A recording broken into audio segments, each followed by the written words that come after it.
आज के वीडियो में काल का जाल क्या है, उस पर विचार विमर्श हम आप सबके सामने पेश करना चाहता हूँ।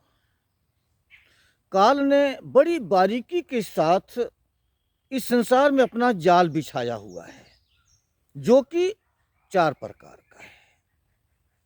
सबसे पहला कौन सा जाल है? माया रूपी शरीर में आत्मा को कैद किया है। दूसरा जाल क्या है कि बाहरी जो धन दौलत, नौकरी चाकरी, पदवी, गाड़ी घोड़ा, रुपया पैसा, ये माया रूपी जाल है।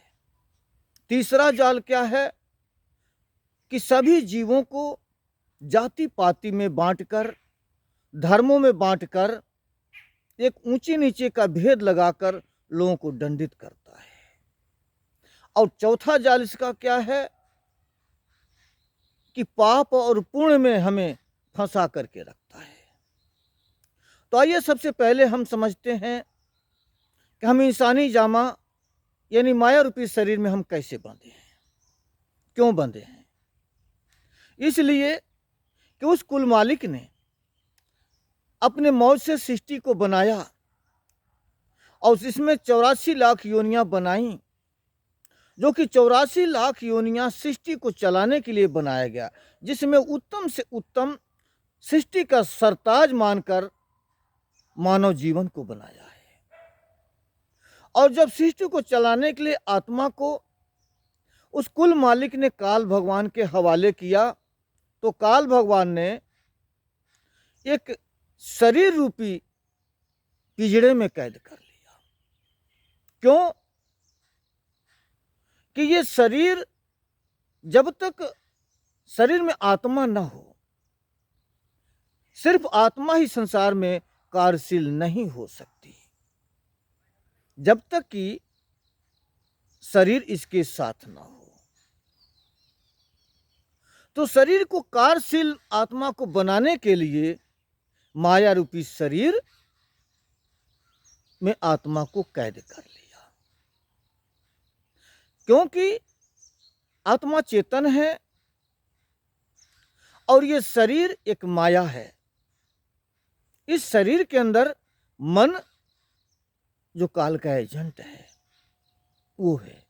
तो मन, विवेक रूपी आत्मा, इच्छा रूपी मन और माया रूपी शरीर, तीनों एकजुट होकर के यहाँ पर कार्यशील हो सकते हैं। जब तक तीनों एक साथ नहीं रहेंगे, ये आत्मा यहाँ पर कार्यशील नहीं हो सकी। ना ही बुरे कोई कर्म कर सकती है, ना ही कोई भला कर्म कर सकती है। इसलिए काल भगवान ने सृष्टि को चलाने के और सजाने के लिए इस माया रूपी शरीर के अंदर कैद कर लिया। आज इस शरीर का में जो आत्मा है, हर योनियों में नर रूपी शरीर में जो आत्मा है, वो नारी रूपी शरीर की तरफ आकर्षित होती है।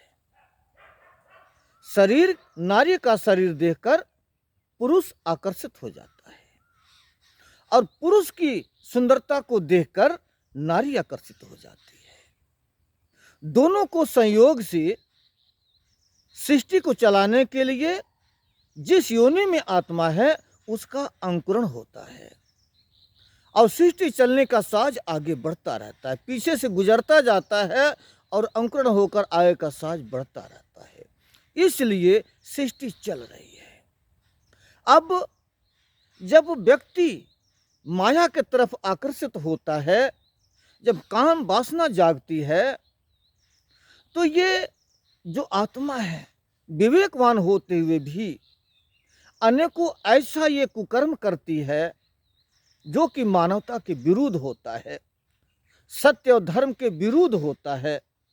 और ये आत्मा उन कुकर्मों के द्वारा आत्मा गुनाह का एक पुतला बन जाती है, गुनहगार ठहर जाती है और इस काल के जाल में आत्मा फंस जाती है। दूसरा क्या है? बाहरी माया।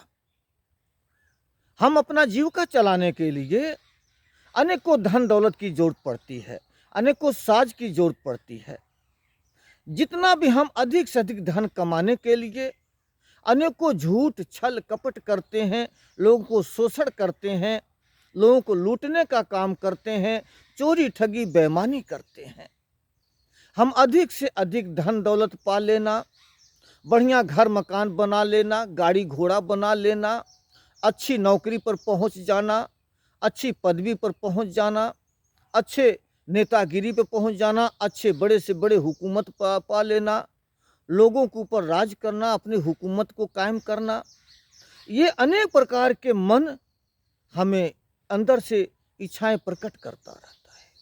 और इन पदवी को पाने के लिए, इन धन दौलत को पाने के लिए हम अनेकों ऐसे जुगत चलते हैं, ऐसे विश्वासघात करते हैं, ऐसी चाल चलते हैं, ऐसे झूठ और ऐसा छल कपट करते हैं, जो कि उस पदवी को पाने के लिए हम अपने आप को काफ़ी प्रसन्नता करते हैं, काफ़ी जुगत करते हैं।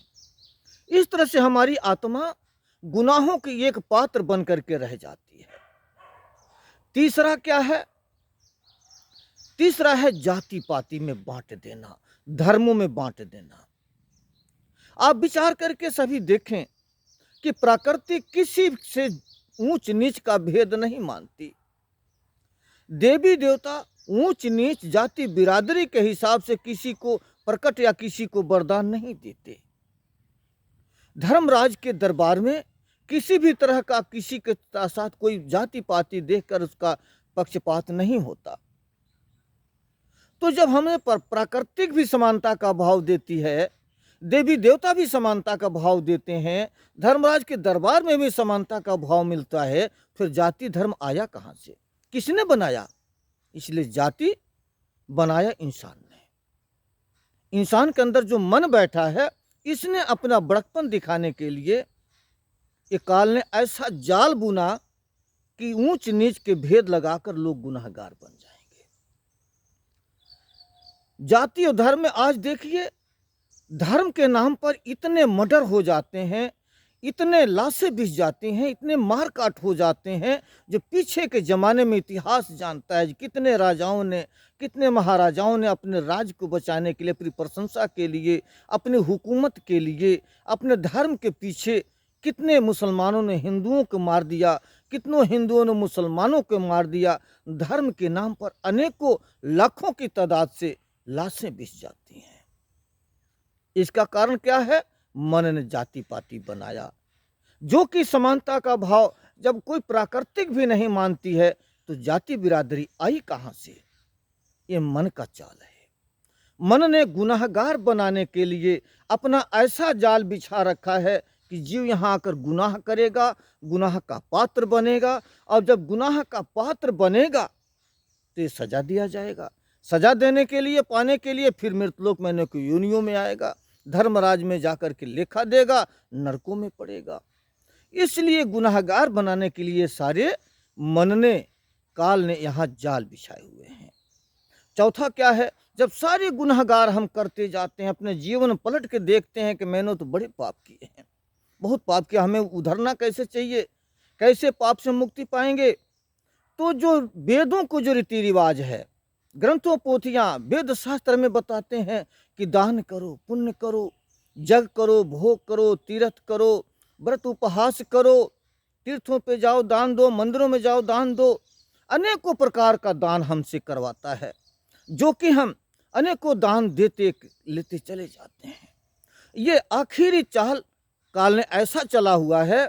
कबीर साहब ने समझाया यहाँ पर कि तीन लोक भव पिंजड़ा, पाप पुण्य भव जाल, सकल जीव सावज है एक अहेरी काल। उस काल भगवान ने तीन लोक का ऐसा पिंजड़ा बनाया है, इस पिंजड़े के अंदर 84 लाख योनियों को कैद करके रखा है। हमेशा तो स्वार्थ के काम करते रहे, परमार्थ की तरफ मुड़कर नहीं देखा, मगर स्वार्थ करते करते करते करते आखिर ने मन ने ऐसा भ्रम पैदा किया कि दान पुण्य करो, तीर्थ व्रत करो। ऐसे जब करोगे तो इन पापों का कटित हो जाएगा। लेकिन अगर पाप करें तो भी यहीं भरने आना पड़ेगा, पुण्य करें तो भी उसका सुख भोगने यहीं आना पड़ेगा। ज़्यादा से ज़्यादा क्या होता है, स्वर्गों वैकुंठों में हम चले जाते हैं, और जब तक पुण्य का समय रहता है तभी तक वहाँ रहते हैं। जब पुण्य का समय खत्म हो जाता तो फिर हमें कुत्ते बिल्ले कीड़े मकोड़े यहाँ आकर के फिर बनना पड़ता है, फिर हमें 84 में आना ही पड़ता है। मगर मुक्ति का द्वार इस कर्मों से कहीं से खुलता नहीं है। इस तरह से हम हर जीव संसार में आकर के फंसते ही रहे हैं। उबरना हमें कहाँ से था? अगर हम अपने आप को उबरना चाहते तो इस संसार से मुक्ति पाना चाहते हैं तो हमें सद्गुरु का शरण जाना पड़ेगा। पूरे सद्गुरु की शरण हम खोज करें, उनके संतों महात्माओं के विचारों को सुने, उनका सत्संग सुने, उनके विचारों पर चलें। अपने आप को पूरे सद्गुरु के शरण में समर्पित करना होगा, तभी हम अपने जीवन को सार्थक बना सकते हैं, तभी इस जन्म मरण से मुक्ति पा सकते हैं। इस बारीक से बारीक जाल से निकलना सिर्फ एक ताकत अगर है तो वो सद्गुरु है। सद्गुरु के ताकत के द्वारा ही हम यहाँ से निकल सकते हैं। बाकी इसके सिवाय हमारा कोई दूसरा चारा नहीं है जो हम इस संसार से यहाँ से निकल सकें।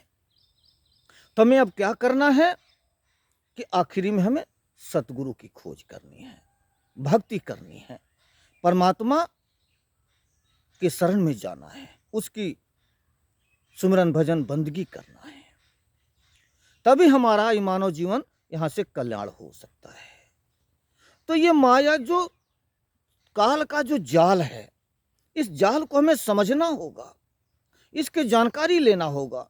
इस जाल से हमें बचने के लिए हमें बड़े बुजुर्गों संतों महात्माओं की संगत करनी होगी। तो बड़े बारीकी से जब तक हम जाल को नहीं समझ पाएंगे, हम कैसे गुनाहगार बनते हैं, जब तक हम गुनाह से बच नहीं पाएंगे, हम अपनी पहचान नहीं कर पाएंगे। जब इनसे बचने के लिए जब सद्गुरु के शरण जाएंगे तभी हमारी पहचान होगी, और जब हमारी पहचान होगी तभी हम परमात्मा की पहचान कर सकते हैं। इसलिए हमें संतों की संगत करनी चाहिए। और भी इस आत्मा कल्याण के लिए वीडियो हम आप सबके सामने लेकर के आएंगे, जो और भी उनका खुलासा अगली वीडियो में करेंगे। जब तक के लिए मुझे आप इजाज़त दीजिए। धन्यवाद, नमस्कार।